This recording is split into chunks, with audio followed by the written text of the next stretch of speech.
안녕하세요. 잘하는 공부, 잘 나가는 공부방 잘공입니다. 제가 그동안 문화센터 수업한 걸 배제하고 공부방 수업만 이렇게 되짚어 보니까 벌써 연수로 19년, 횟수로 18년이 되었더라고요.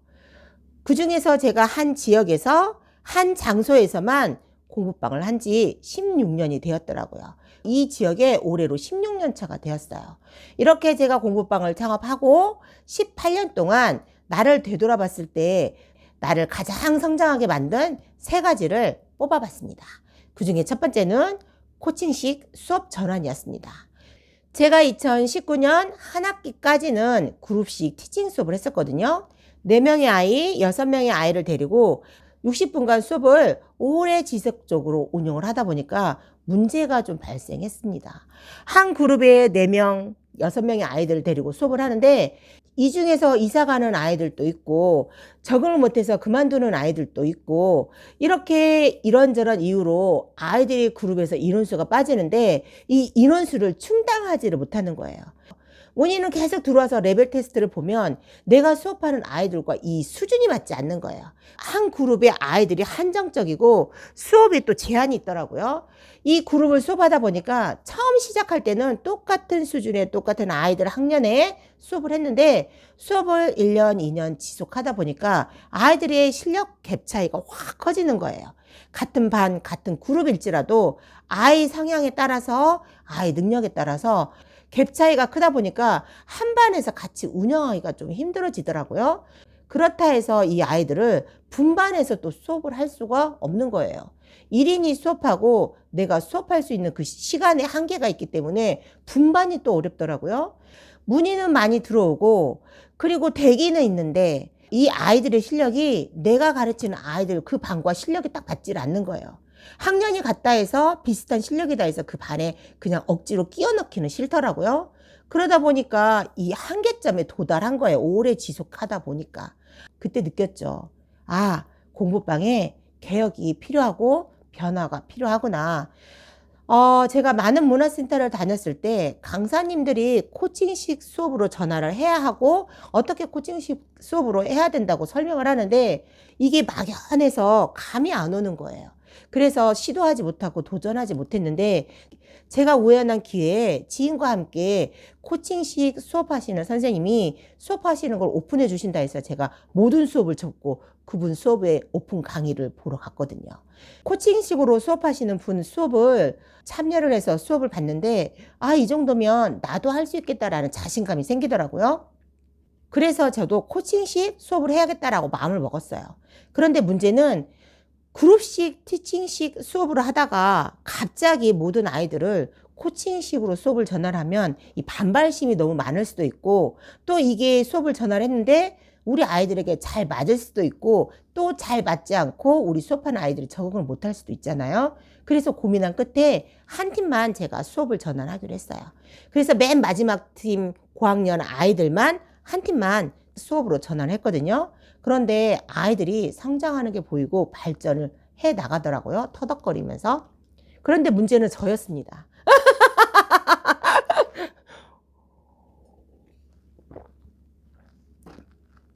티칭으로만 아이들을 가르쳐 봤지 코칭으로 제가 아이를 가르쳐 보지는 않았잖아요. 그래서 제가 코칭식 수업인데 마치 1대1 강의처럼 개인 과외처럼 수업을 한 거예요. 아이들을 한 명 한 명 데려다 놓고 꼼꼼하게 다 설명해 주고 아이 하나에만 붙들고 있는 거예요. 그러다 보니까 아이들이 막 줄을 이렇게 서 있는 거예요. 그리고 아이를 하나를 지도하고 이렇게 쳐다보면 줄 서 있는 아이들을 보니까 숨이 꽉 막히는 거예요. 이렇게 개인 과외식으로 수업을 하다간 나도 죽겠고 애도 죽겠구나. 이런 식으로 아이를 수업을 하다 보니까 제 목이 피가 나는 거예요. 너무 목도 아프고. 그런데 아이들은 성장하고 발전하게 보이는 거예요.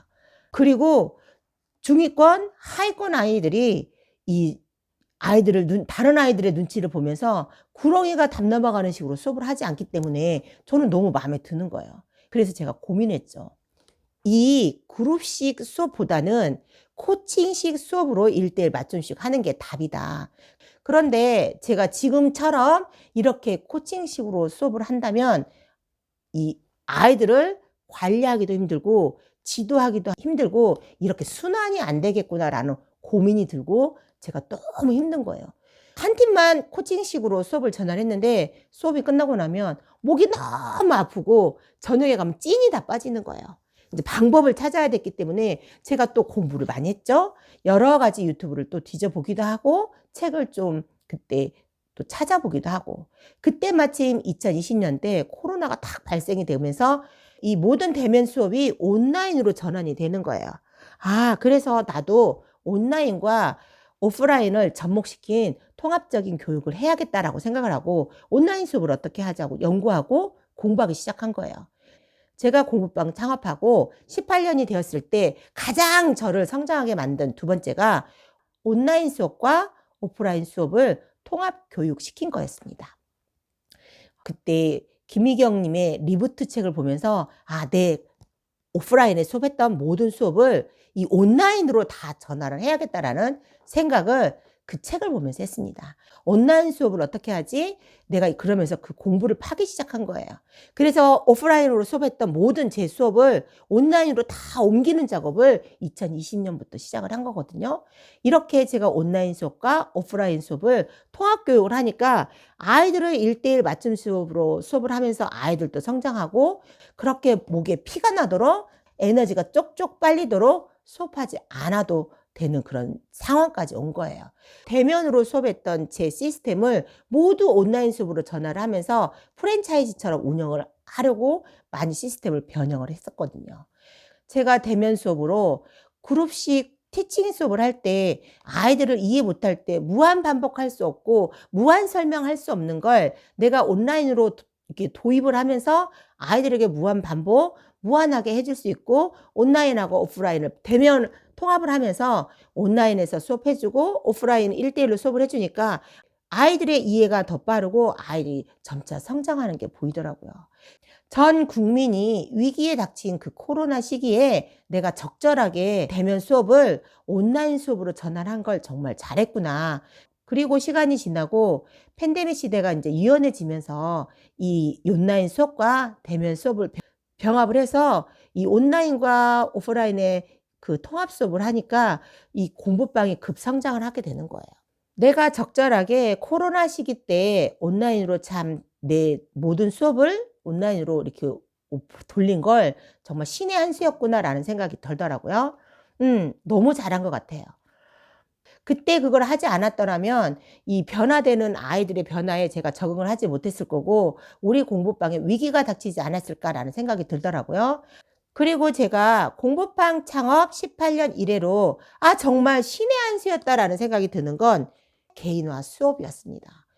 그룹식으로 수업을 할 때 시작할 때는 똑같은 학년, 똑같은 레벨의 아이들로 수업을 했지만 이게 점차적으로 횟수가 하고 연수가 갈 때마다 아이들의 개인별로, 능력별로 아이들이 습득하는 양에 따라서 이 실력 차이가 확 벌어지니까 시작은 같이 했지만 한 3년 지나고 나니까 같은 반에 있기가 애매한 아이들이 생기더라고요. 그러면서 이제 제가 고민을 많이 했었거든요. 잘하는 아이를 좀 릴렉스하게 시키고 못하는 아이를 좀 잡아서 움켜쥐고 잡아서 이렇게 중간 단위를 맞추다 보니까 수업이 너무 엄격화되고 제가 아이를 너무 붙들고 수업을 하고 아이를 달달달달 볶으면서 수업을 하더라고요. 그러면서 제 자신도 들들들들 볶으면서 스트레스가 이제 막 쌓이는 거예요. 아이들한테 맞춰서 수업을 해야 되는데 그룹식 수업은 그렇게 할 수가 없더라고요. 그래서 온라인 수업과 오프라인 수업을 하면서 1:1 아이 개인화 맞춰서 수업을 하다 보니까 이게 너무 저도 편한 거예요. 아이가 잘하는 아이들은 실력을 쭉쭉쭉 뽑아주고 그 아이에 맞춰서 수업을 해주고 더 성장할 수 있게 도와주고 안 되는 아이들은 온라인과 오프라인을 무한 반복을 통해서 아이들에게 복습시키고 학습시키니까 또 진도는 느리지만 이해가 되면서 점차적으로 올라가니까 아이가 점차 성장하는 게 눈에 보이더라고요. 뒤를 돌아봤을 때 정말 신의 한 수였다. 코칭식 수업으로 전환하기를 너무 잘했고 내가 온라인 수업과 오프라인 수업을 통합교육을 해가지고 아이들에게 실력에 맞춰서 아이들의 레벨에 맞춰서 아이들의 성향에 맞춰서 딱 맞춤식 개인화 수업을 했기 때문에 이 아이들을 놓치지 않고 끌고 갔기 때문에 내 공부방이 성장하고 이렇게 발전할 수 있지 않았을까. 내가 그걸 하지 않았더라면 나 정말 내가 도태돼가는 공부방, 정말 소멸돼가는 그 공부방 속에 내가 속하지 않았을까라는 생각이 들면서 정말 내가 뒤를 돌아보면서 내 자신을 쓰담쓰담 해주잖아요. 정말 잘했어. 내가 만약 그때 바꾸지 않았더라면 정말 큰일 날 뻔했다. 망해갈 뻔했다. 저는 이렇게 공부방 창업 18년 후 신의 한 수였던 세 가지이지만 여러분들이 공부방 교습소 학원을 운영하시면서 신의 한 수였던 건 과연 무엇일까요? 한번 생각해 보시고 그리고 나를 점검해 보시는 하루가 되셨으면 좋겠습니다. 그래서 여러분들도 급성장하시고 여러분들과 함께 성장하는 잘공이 되기를 간절히 기원합니다. 오늘 또 긍정의 에너지로 오늘 하루를 활기차게 하루를 시작하시는 오늘 하루가 되시길 간절히 기원하면서 화이팅 외치면서 영상 마무리해 보도록 하겠습니다. 오늘도 화이팅!